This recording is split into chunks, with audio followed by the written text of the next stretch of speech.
Hello, everybody. Thanks so much for coming down. Just before I jump in, I'll just tell you a little bit about who I am. Not that a lot of you don't already know, but I'm Joe. I'm the president of OCG Creative. We're a digital marketing agency, like there's a lot of here, and we're encountering. I'm dating back. I've been diving. I got certified in 1983. I became a PADI dive master in 1994, been an instructor in 2010, eventually a technical instructor and rebreathers and trimix and all of that stuff. So I have a little bit of diving history. I've got a lot of specialty retail history, and for the last quite a few years, been working with the web since .com 1.0 and rode through all of that experience, and then all through the last however many decades, and here we are dealing with what almost every business is dealing with, and what that is something that we oftentimes call zero-click search, which is people using AI to find out information that you provide the internet and they never make it to your website. And it's a pretty serious problem, and that's what I'm going to try to give you some tools to use to punch through that a bit. So to do that, I'll talk just very briefly on what SEO, the concept of search engine optimization, up until a year ago, the primary things was this, and I kind of call it an easy button because it hasn't changed since 1999. These are very specific things that you can do on a website. You to handle your titles and a meta description. They're very controllable. Have some links on the site. Make sure you use whatever your target phrase is a few times, and for the most part, you could do pretty well with search. You could be relatively competitive with that.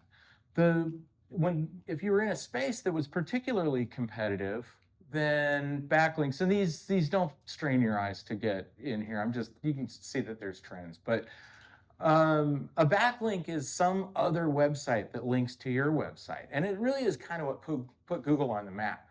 They were the first to figure out that, if we go look at a website, and this is going back into the 90s when every search engine was trying to figure out how to rank them, and you could load up with keywords and it actually worked, and fake a bunch of links and that kind of thing.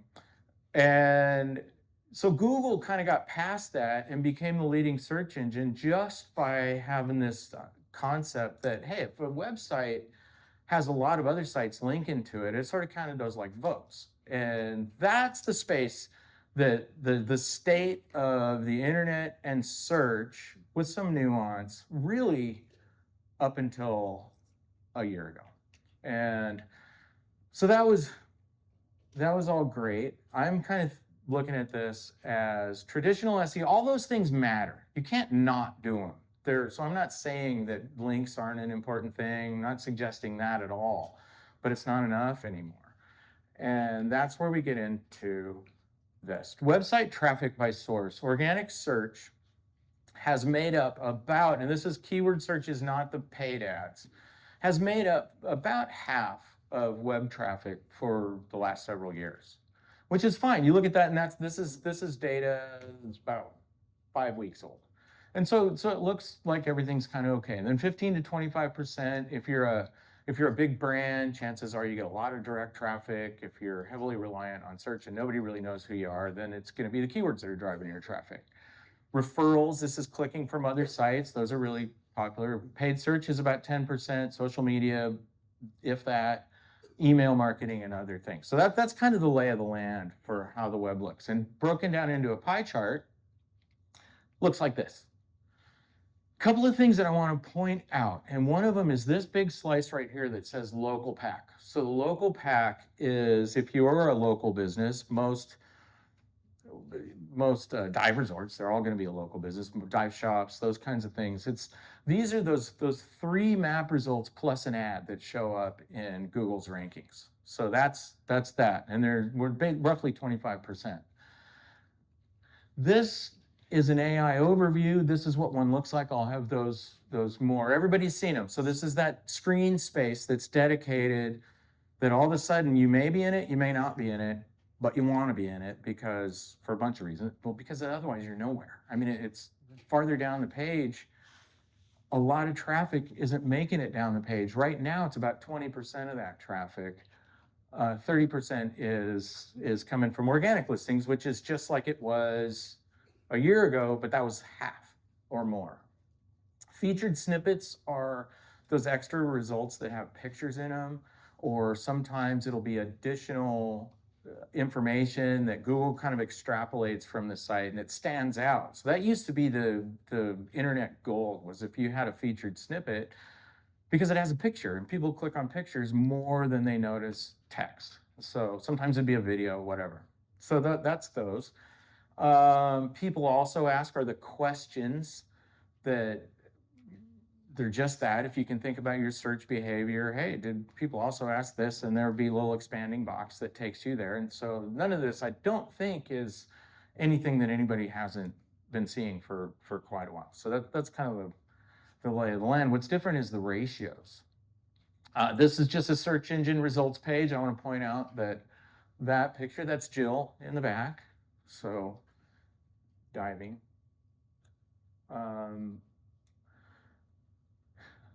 We'll go back in time a little bit. And if anybody has a question, just bark it out too. But this is a year ago. This is 1 year ago. 55% organic. I want to call attention to this 25% right here. This again is that local business. So if you're a local business, a year ago it was about a quarter of traffic to a site came from that local pack. If we go to after these AI overviews, this is the thing that everybody is struggling to deal with. It's that top space that people are getting the information that you need, but they're not, or that they need, and they're not clicking on the website. And it's because AI is using your information in some ways to answer questions, but they're circumventing you right out of that mix. And so this is just the same data that I said before, except local pack, instead of going from 20% of the traffic to these AI overviews, local pack is holding strong. And I want you to plant that thought in your head, because if a year ago 25% of local traffic was coming from those local results, and now with AI they're still there, that's really critical information. And to influence that, for local businesses, I won't do a show of hands thing, but if you don't have, where you can influence this the most is with your Google business profile. If anybody doesn't know what that is, we can talk about it, but it's the Google business profile. And this is where people they'll rate you if they leave reviews and that kind of thing. That's where that happens, and that's a very critical part of the internet. Now I'm going to take it a year from now. So going back, this chart's a year ago.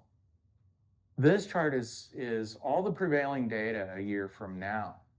And so we're likely to see only a quarter, where 55% of web traffic was organic search. A year from now, we're expecting that to be 25%. And AI is even bigger. And all the data right now, about 5 weeks after pulling this chart together, looks like we're ahead of schedule. So AI overviews, really important. But then again, local pack at 25%. So local business has an opportunity to live in a relatively stable space. So that's great.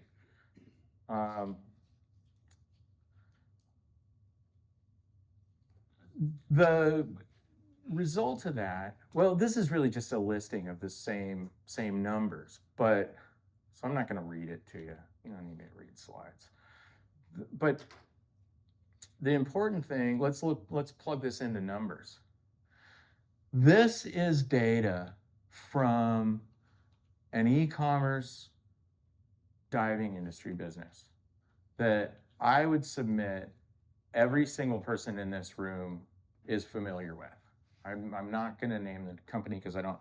I also, this is actually a better looking picture of what reality is because I extrapolated the ratios, but I really wanted to be careful not to identify the company because for obvious reasons. But if a company that has an $750 average sale online is, and that's not that unusual because we're pretty high ticket items, you know, when we're getting into regs and that's the space that they're in, that's what theirs is anyway. And then they enjoy about a 3% conversion rate, which is really great. A conversion simply being somebody doing on the site what you wanted them to do. So if it's, in this case, it's make a sale.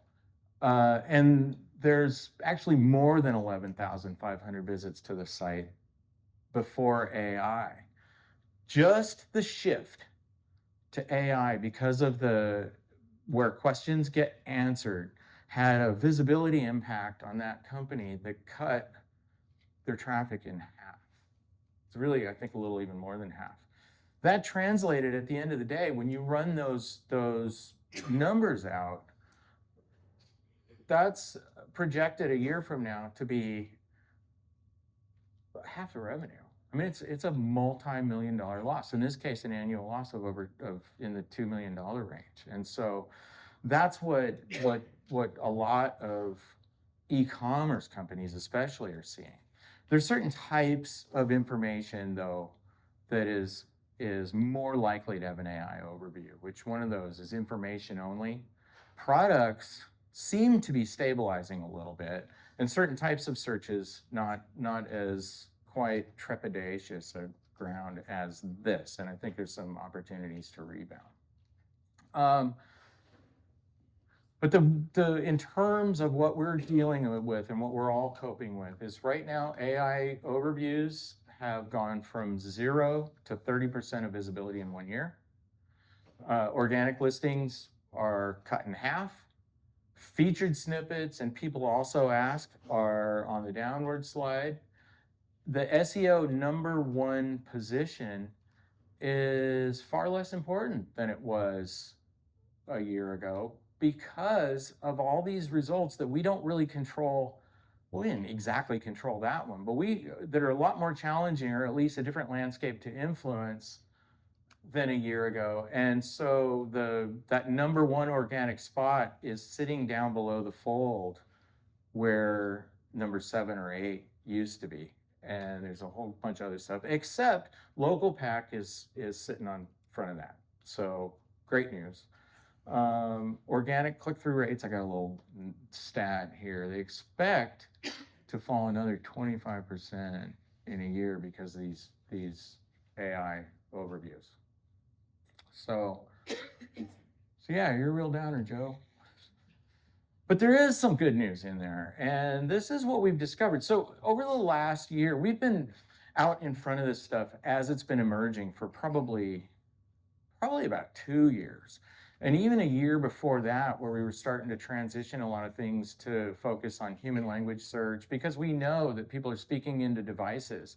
And they're also getting more and more embedded in and less dependent on the browser in general. And so if you're not trying to work with how people use the internet that way, that with Siri, you know, then we already knew that things were going to change. But I didn't really anticipate it would be, you know, it's slow, and then overnight everything is different, and it really is. But here's the good news.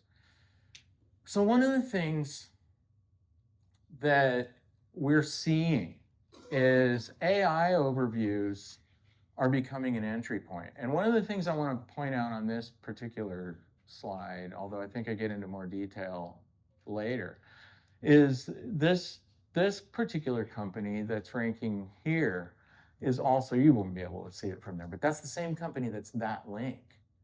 And that has resulted specifically for that company, because we have the data, in actually a double-digit increase in traffic. So they're experiencing a lift because of the added visibility that the AI overview provides. So the trick is, how do you get in there? On one hand, also, I just read statistic a few days ago that 63% of businesses report positive outcomes from AI overview visibility, but that assumes they have it. So again, the trick is how do you get in there?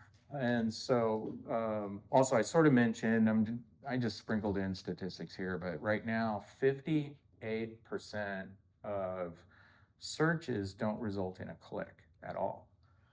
However, a year ago, it was still 49%. Well, the difference now is that's any click. 49% a year ago was ads, and so, but we were still 49% or 51% weren't a click to a website. They were an ad, or they were just back on the search engine anyway. So this looks a little bit bleaker than it is right this minute, but the reality is a lot of companies are experiencing pretty massive impacts from the results of this. So still, there's an opportunity to get into that space.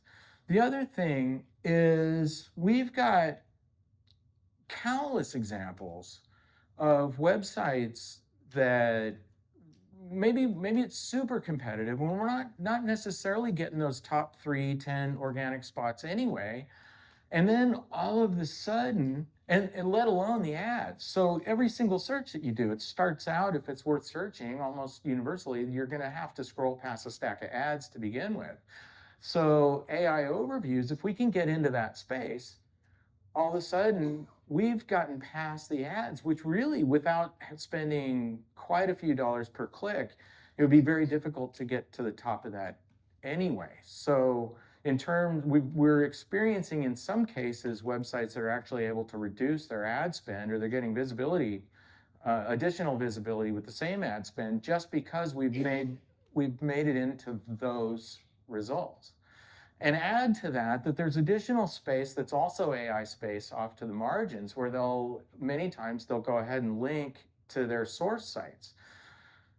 So now if you think, there's 1, 2, 3, 4, 5 links in that result. And those are the same links that would typically appear down below the ads here. In fact, they do appear down below the ads.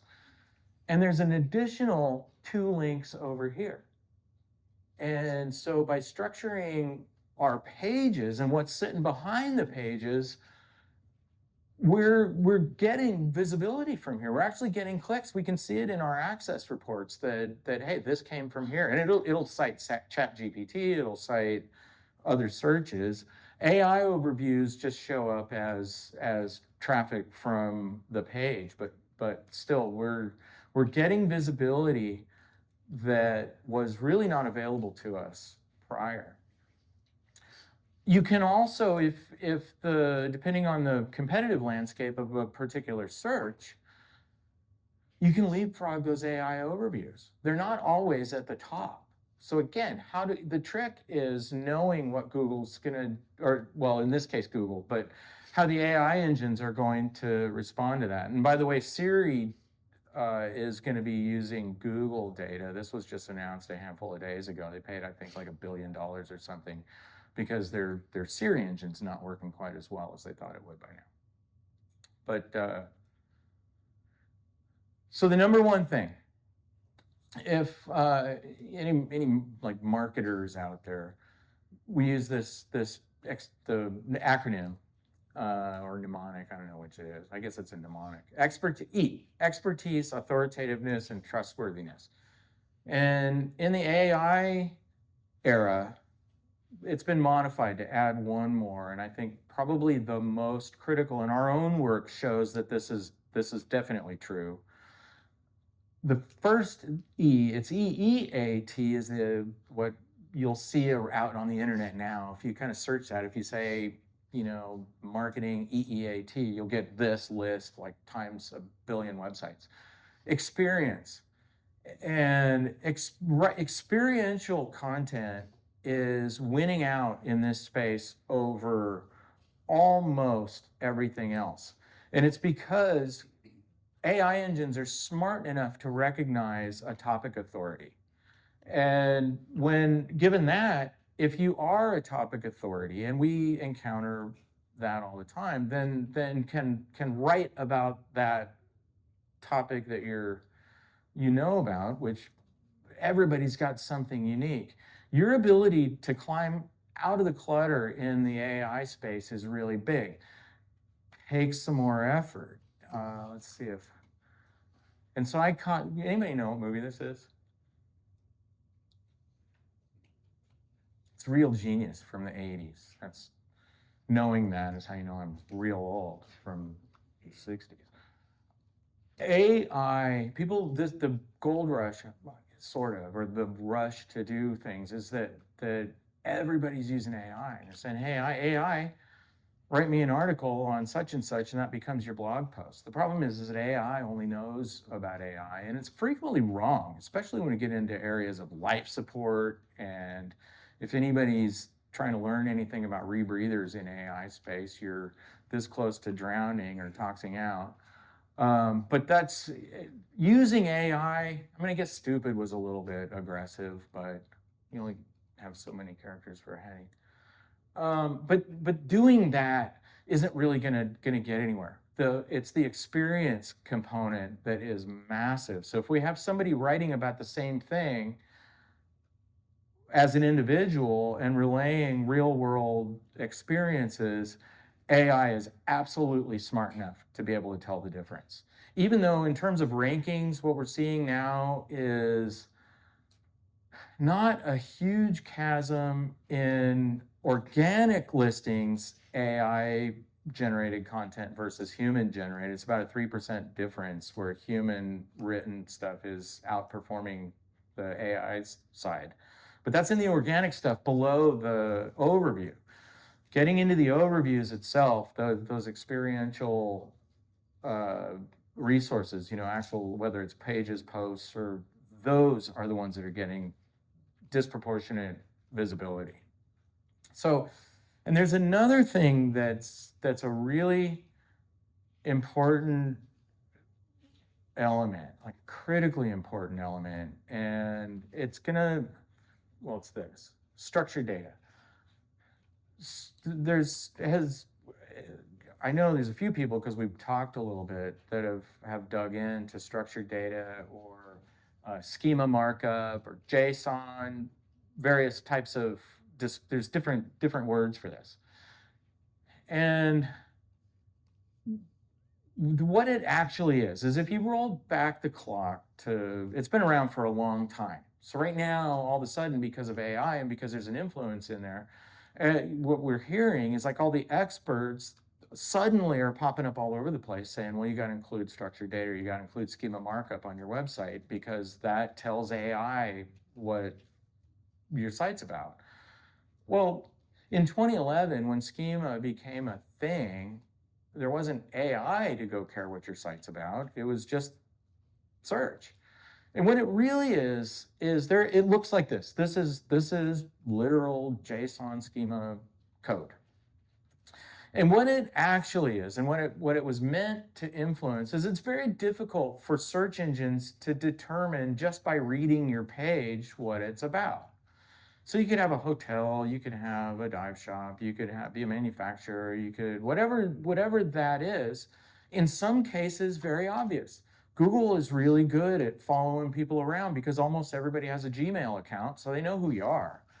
But what they're not great at is knowing when you're running a special. They're not great at knowing what other links belong in your listing. There's a whole bunch of things that show up or that are important to your business that the search engine may not see or know to index.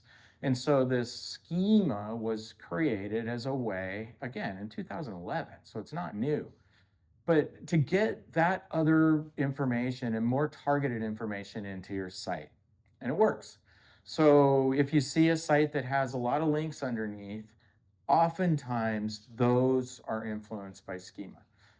Almost always, if you see a special or star ratings or things like that, schema is what's helping the search engine know that those things exist. So much so that I had an employee, now I'm kind of squeamish about all the hearts that I splashed all over this page, but what does he know? Everywhere there's a heart. So this price, that product in general, that price, this star rating, that star rating, this special, that, no, there's not a special there, but all of that stuff, these links, all of those are signaled by schema markup. All of them.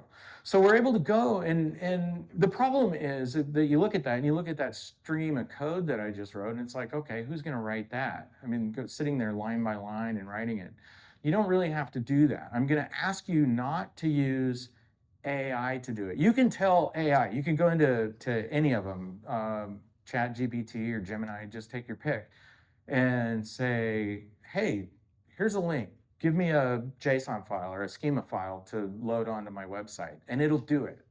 And it'll also very likely, in my experience so far, I mean, AI tomorrow could be great at it. We know it happens fast, but it's far better right now, even though it'll write valid schema, usually it makes bad choices. So a schema works, there are different entities or schema types. Hotels, FAQs, recipes, person, website, web page, blog post. There's thousands, I think, of different schema entities that you can build. The good news is there's all kinds of schema generators out there that can do it for you. One is a company, or a website called Rank Ranger, and you can go in there and with a drop down, it'll create this schema markup for you. And now all you need is a space on the page to go and paste it in. Check it'll ask, where your logo link is and that kind of stuff. Really smart thing to do. The downside of using those and not having a really good grasp on what all the possibilities are is most of those types of generators, although a far cry from nothing at all, they don't have all the different types available because there's just too many of them. But that's really, really great way to blow up your visibility. I was joking the other day that the only reason this slide is in here is because I wanted to use the word disambiguation. But a couple of things. It's that really is what it does. It's taking what would normally be fairly complex stuff and telling Google, so you don't have to write 10,000 words just to explain that what this is. It's very clear. Supports voice search. One thing that I keep hearing is that it future-proofs content for AI overviews, and I don't believe it. I mean, I don't know how you can future-proof against unknowns right now, but it seems that certainly every entity that's out there dealing with search and visibility and all of that is relying heavily on it, and probably will for a while because we can code it. FAQ schema. This is something if you have ChatGPT, have it generate schema on for you for a URL, and I can almost guarantee you the last thing it's going to ask you is, do you want me to generate some FAQ schema? FAQ is a type, and you can actually right there in the curly braces and semicolons, you can add the question and the answer and another question and another answer and all of that, which is really cool for human language search because people navigate the internet to go and try and solve problems. Awesome. But everybody's doing it. And so FAQs, for the moment, I would say definitely work with it a little bit. Like you find place, you can put FAQ markup on non-FAQ pages. It's stronger if it actually is an FAQ page. For the moment, it's not a bad thing. It still has an impact. I'm not sure that the impact is going to be lasting because it is just a rush to FAQ schema. And people that have a little bit of information tend to do one thing which means whatever the opportunity is after that is probably going to be a pretty good one too.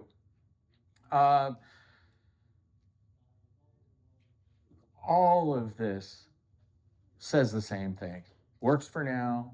The more sites that flood FAQs, there's going to be every question gets answered. And again, like the tape recorder in front of the room and the tape recorder throughout the room, it's getting to be AI answering AI's questions. There's really not any experience or additional knowledge injected in that until somebody actually takes the initiative to get out in front. And then you tend to get out in front. So it's schema spam. Now that's a word that I thought I made it up, and I'm gonna go with that. I'm just gonna pretend that I did, but it's out there now. And now I'll take a few minutes. Data tracking is, it's one thing to be able to look in search and have an idea, okay, here's what the landscape looks like, and here's what I want to make happen, and these are all of this front end kind of stuff. But we want people to actually do something when they visit the site, and so we need some form of analytics. And the one thing that, if you don't now, and again, don't worry about like what's on the individual screenshots. But if anybody is anybody here not familiar with Google Search Console? You know, okay. So Search Console is, so has anybody that regularly gets into Search Console seen a traffic pattern that looks like this, specifically on September 9th? Have you have or have not? Yeah, there was a strange increase without any known reason. Saw two things. You saw an increase in rankings, and you saw a major drop in clicks and impressions. Like the lines crossed. And it's because Google used to have an @ equals, I think I got the syntax right, quote 100 flag that you could hang on the end of a search. And what it did was return the top 100 results instead of the top 10. And so all of these Moz and SEMrush and Ahrefs and a bunch of other tools, including Google Search Console, relied on that ability to search 100 pages instead of just 10. So this little data anomaly that sent a panic throughout the internet was simply because they stopped reflecting pages 2 through 10. And this is all page 1. So if you're only showing page 1 rankings, your rankings go through the roof. If you're only showing page 1 traffic, your traffic and impressions go into the floor. And that's what that data dip is. And I still have people that I get on the phone with and various conversations say, well, and it's around the internet, what happened? Everybody, they think that they're chalking it up to like a Google update, but it really was just a data access update, not another algorithm update. So Google Search Console is really cool because even though it's Google, and I don't completely love that, what Google will do is it'll tell you what's wrong with your site. And not even if there's nothing wrong with your site, but you could use like one of the schema entities that creates star ratings. It's called aggregate rating. And it'll tell you if it's a product or something like that, it'll say, hey, you should include aggregate rating in your schema. And so if you go and create aggregate rating and the syntax is correct, and tell it how many ratings there are, even if there's 0, if you tell it there's 514 ratings and they equal 4.9 stars, when that site gets indexed, if those star ratings get displayed, and they likely will, maybe not right away, it'll say 514. It's not going to go fact check you. It's just going to take the information that you pass in and say this is a star rating 4.9, and there's 500 and something reviews and whatever that is. I'm not encouraging people to go make up statistics. I'm just trying to get across how the thing works. But Google's telling you, we're looking for this thing, and especially certain types of, if Google knows it's a product, then they're gonna go and kind of seek out some ways to help you enhance your ratings, or at least enhance your listings.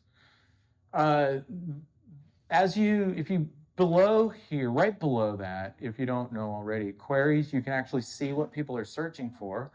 We used to be able to do this just in the access logs, but Google took away our ability to do that long ago.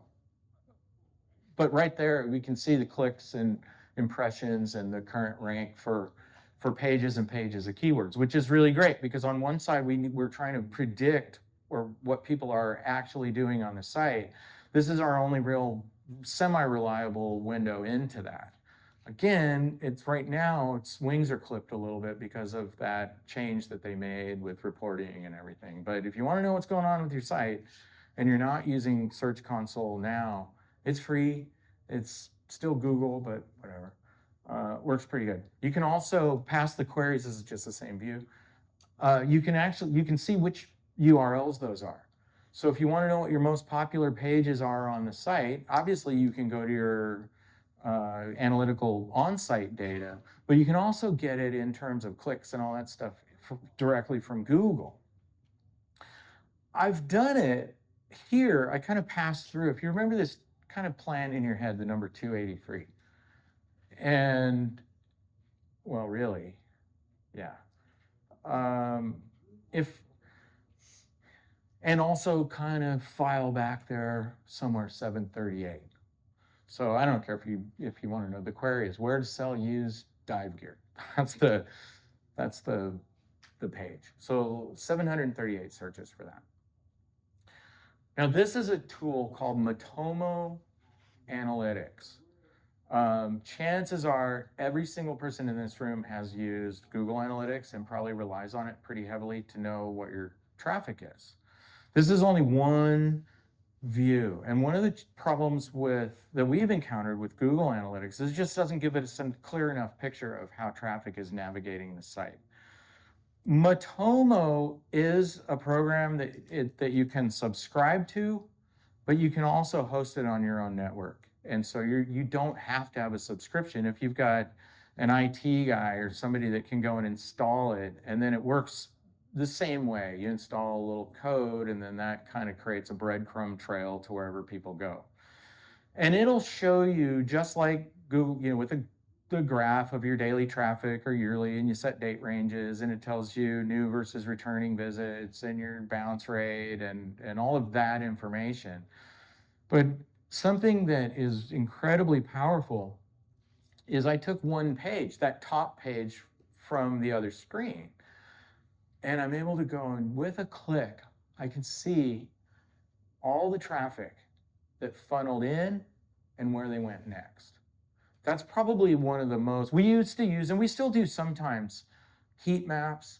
So we're moving around, watching mouse movements on the screen, doing session recordings and all kinds of stuff. But really, this view tells the story.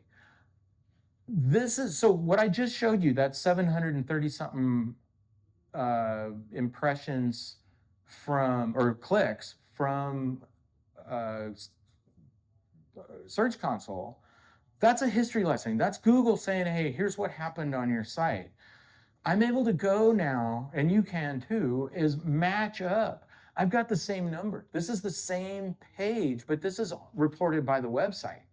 So we're able to say, well, check for accuracy, and we're also able to see what happened next. This is a really big deal. We had a client not too long ago say, well, my bounce rate is 66%, which isn't necessarily horrible. Like if somebody goes to the site, calls you, buys something, and goes off the site, well, that's a bounce, but it's also a conversion. So we don't necessarily care if that happened as long as the wallet comes out. But it turned out that when we looked at what the outlinks were, which is where they went next, it turned out that they were just going to their own booking site, but it was a third-party booker. So it looked like their traffic stats were really not awesome, but it turned out they were converting almost 2/3 of their visits, or at least getting them to where they can actually schedule an appointment or whatever that company did. So that's really important. And if you can follow them in, and also I said something about a 200 and something number from search engines, that number's right there too. So you can see with this one tool that's either cheap to free, it's so much better. And there's a few others. This years ago used to be called Piwik Analytics, Piwik. If you've ever seen that, Matomo's the same thing. But if you can get those views, you can get a lot better picture about what your traffic is doing, and compare that to what your business goals are, and extrapolate, kind of reverse engineer down through the website and see how close you can get to matching those up. And this view is worth its weight in gold to me. And here I just did the math. So this number I just matched up and said, okay, do these correlate? And so it's the same screen, just with a shot to say, yep, they're in fact the same numbers. There's not really any wisdom in there.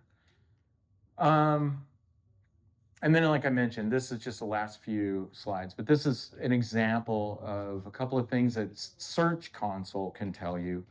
And if there's pages that aren't indexed, indexing, a page that's indexed is in Google, a page that's not indexed is not in Google. And there's also a button to check to see, and if it's not, you can request that Google index it. So if you make a big change to your site, that should be part of your habit, to hop over there and say request indexing. And usually if it's already indexed, 8 to 24 hours we'll see a change. That if you're waiting for Google to find it on its own, it's usually 3 to 20 days or something. So it makes a big difference. That one little button takes 5 seconds and hurries things along.